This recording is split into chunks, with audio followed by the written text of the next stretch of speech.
আজকে বানাবো দই ইলিশের ভাপা। ইলিশ মাছ এই বৃষ্টির মরশুমে সবারই খেতে ভালো লাগে।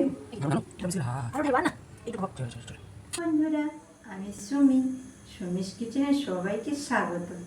আজকে আমি বানাবো সর্ষে ইলিশ ভাপা। এই অনন্য স্বাদের রেসিপিটা খুবই সহজ উপায়ে আপনারা বাড়িতে বানিয়ে নিতে পারবেন। ভিডিওটি শেষ পর্যন্ত দেখার অনুরোধ রইল। নিয়ে নিয়েছি 5 পিস মাঝারি সাইজের ইলিশ মাছ। দিয়ে দিচ্ছি স্বাদ মতো নুন, পরিমাণ মতো হলুদ গুঁড়ো। সবগুলো উপকরণকে একসঙ্গে মাখিয়ে নেব। 15 মিনিট মতো মেরিনেট করে রেখে দেব। নিয়ে নিচ্ছি এরকম একটা টিফিন কৌটো, তাতে দিয়ে দিলাম 100 গ্রাম টক দই।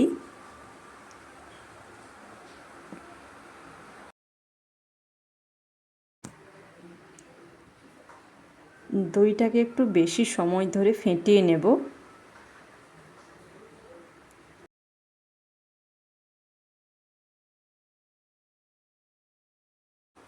দিয়ে দিচ্ছি 1 চামচ সরিষার পেস্ট, 1 চামচ পোস্তর পেস্ট, স্বাদ মতো নুন, পরিমাণ মতো হলুদ গুঁড়ো।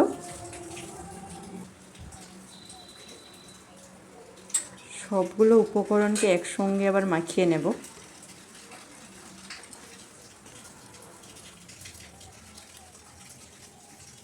দিয়ে দিচ্ছি সরষের তেল। উপরে মাছ দিয়ে উপরে দিব কি উপরে দিব মাছ দিয়ে। মেরিনেট করে রাখা ইলিশ মাছগুলো একে একে দিয়ে দিব।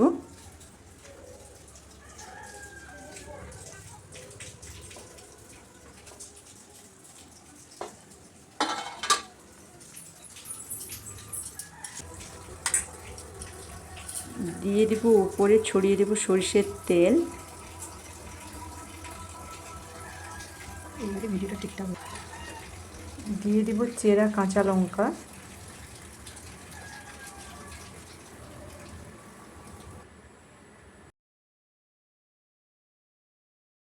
দেওয়া হয়ে গেছে। টিফিন কৌটোটা ঢাকনা বন্ধ করে দিব, 15 মিনিট মতো রেখে দিব। তারপরে 15 মিনিট পর একটা কড়াইতে জল দিয়ে টিফিন বাটিটা বসিয়ে দিলাম। জলটা যেন টিফিন বাটির নিচেই থাকে।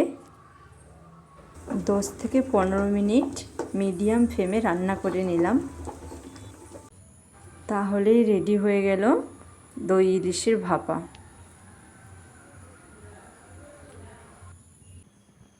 বন্ধুরা, কেমন লাগলো আজকের রেসিপি কমেন্ট করে জানিও।